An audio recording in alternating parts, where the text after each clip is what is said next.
ஒரு திருவடி வந்து மரக்கருணை செய்து அவனை திருத்துதான். மரக்கருணை துன்பத்தை கொடுத்து திருத்துறது.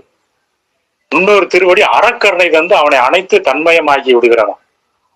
திருவடி புகழ்ச்சி என்ற ஒரு அற்புதமான மந்திர நூல் வள்ளல் பெருமான் பாடி இருக்கக்கூடிய ஒரு 128 அடிகளுடைய திருவருட்பால இருக்கக்கூடிய அற்புதமான பாடல். அது பார்த்தீங்கன்னா முதல்ல சமஸ்கிருதமா இருக்கும். பரசிவம் சின்மயம் பூரணம் சிவபோக பாக்கியம்னு ஆரம்பிக்கும். அப்படியே சமஸ்கிருதமா வரும். அப்ப நடுவுல வரும்பொழுது சமஸ்கிருதமும் தமிழும் கலந்து வரும். அப்புறம் கடைசி பகுதி வரும்போது அப்படியே செந்தமிழா வந்துடும். அற்புதமான ஒரு அத சொன்னாலே இறைவனுடைய திருவடியே 1008 தடவை சொன்ன அந்த இது வந்துடும். இந்த மாதிரி பதம் பதம் பதம்னு வரும்.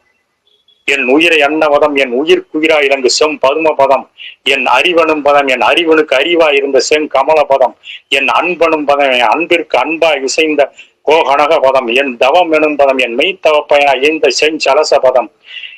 இப்படியே அந்த மாதிரி பதம் பதம்னு வரும். அப்படி அந்த அற்புதமான பதம் அதான் இறைவனுடைய திருவடி பதம்.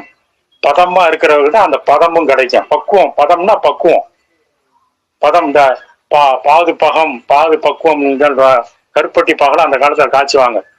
அப்படி பாகு பதம்னா அப்படி ஊத்துறோம்னா அப்படி கம்பி மாதிரி வரணும். அப்பதான் தண்ணி நீர் சத்து இல்லாம அதுக்கு எத்தனை வருஷமானாலும் கெட்டு போகாம இருக்கும். அந்த கருப்பட்டி பாகு நீர் சத்து இருந்துச்சுன்னா கெட்டு போயிடும். அந்த மாதிரி பதமா உணவுப் பொருள் தயாரிக்கிறது அது அப்படி.